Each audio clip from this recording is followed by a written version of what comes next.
जिस तरह से मोदी सरकार ने अभी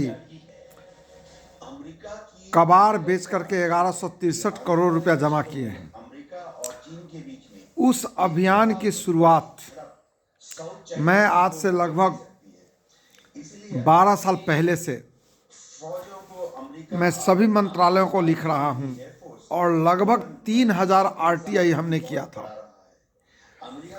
मेरा कहना है कि गवर्नमेंट संस्थान और प्राइवेट संस्थान भी जहां पे मूवेबल प्रॉपर्टी या सीज करके या उस पर किसी प्रकार का केस चला है, ऐसे प्रॉपर्टी को रखा जाता है और सालों साल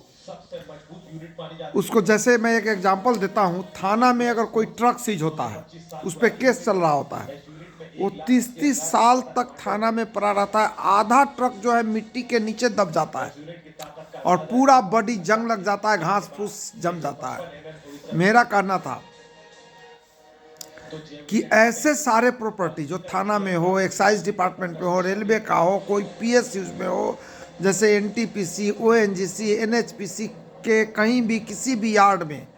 कोई मोटर व्हीकल हो, कोई मशीनरी पार्ट हो, कोई डीजी सेट हो, कोई प्लांट एंड मशीनरी हो, कोई लोहा का टुकड़ा हो, वो किसी न किसी ऑफिसर्स के कंट्रोल में होता है, किसी न किसी डिपार्टमेंट के कंट्रोल में होता है, किसी न किसी ऑफिसर का उस पर कंट्रोल होता है, उसके देख रेख में होता है। मेरा कहना है कि गवर्नमेंट को ये डिसीजन लेना चाहिए कि जिस भी ऑफिसर के अंडर में कोई out of order unserviceable assets पड़ा है, उसको विदिन 15 डेज डिस्पोज करे, उसका प्रॉपर, उससे जो पैसा रियलाइज हो उसको एफडी करे। अगर उस प्रॉपर्टी पे कोई केस चल रहा है, मान लो जैसे थाना में ट्रक सीज है, उस पर कोई केस हो, तो उस ट्रक से जो पैसा रियलाइज होगा उसका सेपरेट एफडी करे बैंक में और उसको उस केस से लिंक करे, न कि उस ट्रक को। मेरा कहना है कि देश के अंदर ऐसे 3 लाख करोड़ की संपत्ति है जो हमने कैलकुलेट किया था,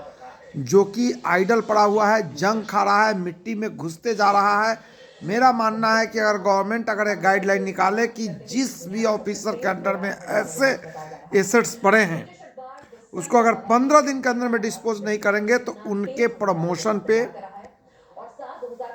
इफेक्ट आएगा, अदरवाइज उनके तनख्वाह से उसकी रिकवरी की जाएगी। अगर ऐसा एक बार गाइडलाइन ला देंगे तो और उसमें क्लियर कट होगा कि 15 दिन के अंदर में डिस्पोज करिए, ताकि वो लोहा, वो आयरन, वो मशीनरी हमारे भारत में,